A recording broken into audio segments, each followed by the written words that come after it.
Marah pula. Memang India gangster lah. Memang India kat Malaysia ni gangster. Orang cakap satu pepatah tau. Orang yang betul-betul belajar lah. Dah pergi sekolah lah. Hanya setitik ni lah. Rosak susu sebelanga. Ini yang berlaku dekat masyarakat India. Memang sedih lah. Itu orang, ada orang mesej saya lah. Marah saya macam-macam lah. Apa saya you kaitkan dengan orang politik dengan gangster? Memang orang politik.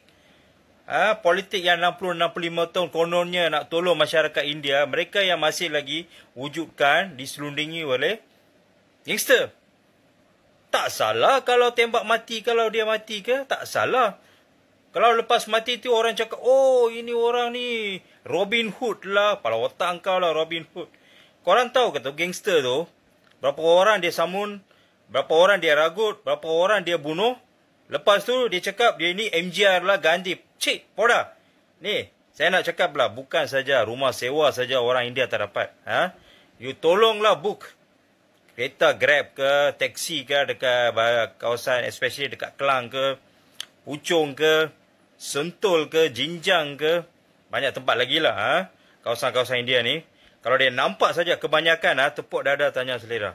Kalau kebanyakan tu dapat orang India, minta maaf lah. Pemandu India, dia akan reject. Passenger tu akan cancel. Takut kena samun. Pasal lu orang punya pasal lah, gangster. Cukup pula. Satu lagi, kalau orang minta kerja. Lu India ke? India, sorry lah. Kalau you dari Kelang dari Sentul ke? Sorry lah. Ini orang beranggapan yang ni semua anak-anak gangster.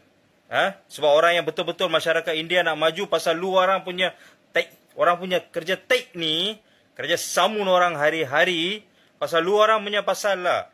Masyarakat India kat Malaysia ni malu dengan korang. Lepas tu ada lagi nak sokong lagi. Dia orang gangster ni Robin Hood.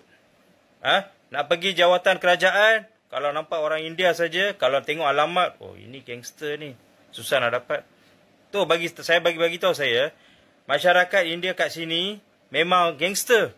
Pasal lu orang punya pasal lah. Tak malu ke pemimpin-pemimpin yang 60-65 tahun yang cakap dulu tolong masyarakat India, tapi you tolong gangster saja.